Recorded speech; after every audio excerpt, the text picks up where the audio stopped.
Welcome to star 9 news. Anakapalli స్థానిక municipal high school ground లో YCP పట్టణ అధ్యక్షుడు మందపాటి జానకి రామరాజు ఆధ్వర్యంలో 4వ విడత వైఎస్ఆర్ ఆసర కార్యక్రమాన్ని నిర్వహించారు. ఈ కార్యక్రమానికి అనకాపల్లి నియోజకవర్గ సమన్వయకర్త మనసాల భరత్ కుమార్, దంతులూరు దిలీప్ కుమార్, వైసీపీ ముఖ్య నాయకులు హాజరయ్యారు.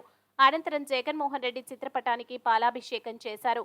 ఆపై జీవీఎంసీ 5 వార్డులకు సంబంధించిన డ్వాక్రా మహిళలకు 10,19,00,000 రూపాయల చెక్కులను అందజేశారు.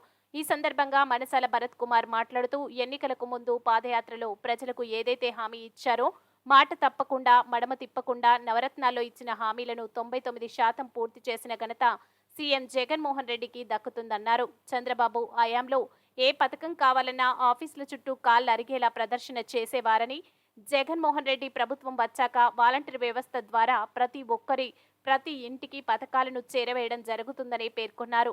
పేద ప్రజలందరూ సంతోషంగా ఉండాలంటే మళ్లీ జగన్మోహన్ రెడ్డి సీఎం కావాలన్నారు.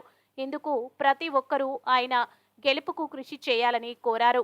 ఈ కార్యక్రమంలో జీవీఎంసీ కమిషనర్తో పాటు కార్పొరేటర్లు, వైఎస్ఆర్సీపీ జిల్లా కార్యదర్శి జాజుల రమేష్, భోగలింగేశ్వర స్వామి, ఆల నాగేశ్వరరావు, వైసీపీ నాయకులు, పెద్ద ఎత్తున డ్వాక్రా మహిళలు తదితరులు పాల్గొన్నారు.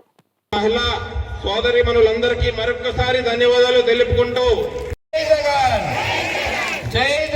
సుదీర్ఘ పాదయాత్ర చేసి పేద ప్రజల కష్టాలు తెలుసుకొని ఆ రోజు ఎన్నికలకు వచ్చే ముందు ఏ విధంగానైతే నవరత్నాలు ఇంప్లిమెంట్ చేస్తానని వాగ్దానం చేశారో, చెప్పిన ప్రతి పని చేసి ఇచ్చిన మాట నిలబెట్టుకొని ప్రతి పేద ప్రజలకు సంక్షేమం అందించి, అలాగే ఆ ఎన్నికల్లో డ్వాక్రా రుణాలు మాఫీ చేస్తానని ఇచ్చిన హామీ ప్రకారం 25,000 కోట్ల డ్వాక్రా రుణాలు ఈ 4వ విడతతో కంప్లీట్ చేసి సంపూర్ణంగా మాఫీ చేశారు. కాబట్టి అంటే 25,000 కోట్లు అంటే 2,000 లారీలు డబ్బులు పంచినా గానీ కనబడవు.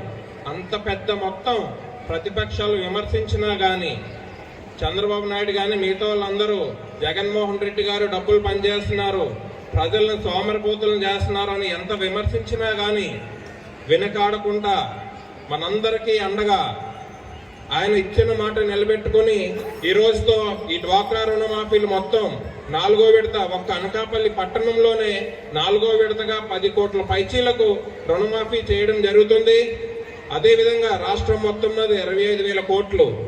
ఈ డ్వాక్రా రుణమాఫీలే కాకుండా జగన్మోహన్ రెడ్డి గారు అధికారంలోకి వచ్చిన తర్వాత మహిళలకు పెద్దపీట వేయడం జరిగింది.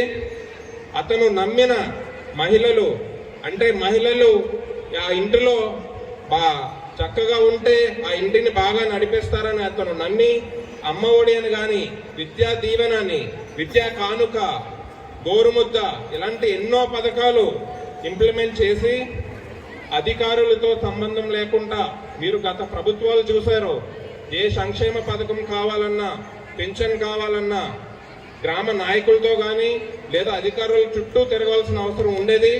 జగన్మోహన్ రెడ్డి గారు ప్రభుత్వం ముఖ్యమంత్రి అయిన తర్వాత మీరు ఒక్కసారి గమనించండి, గత ప్రభుత్వాలు పథకాలను ఏ విధంగా ప్రజలకు చేర్చాయి, జగన్మోహన్ రెడ్డి గారు ఏ విధంగా ఈ వాలంటరీ వ్యవస్థని, సచివాలయ వ్యవస్థని తీసుకొచ్చి అధికారులని మన ప్రజల వద్దకు పంపించి పథకాల గురించి వివరించి పథకాలు అందే విధంగా చేశారు.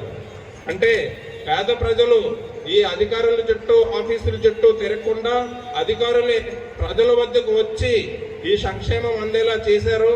దానికి మనందరం ఎంతో రుణపడి ఉన్నాం. కాబట్టి 2019లో చేస్తాను అని చెప్పిన మాటకి మనందరం జగన్మోహన్ రెడ్డి గారిని నమ్మి ఏ విధంగా అయితే ఎక్కువ భారీ మెజారిటీ ఇచ్చామో అదే విధంగా ఇచ్చిన మాట నిలబెట్టుకొని చేస్తానన్న ప్రతి హామీ నెరవేర్చి రానున్న 2 నెలల్లో ఎన్నికల్లో రాబోతున్నారు. కాబట్టి మనందరమే గతంలో ఏ విధంగా అయితే ఆశీర్వదించారో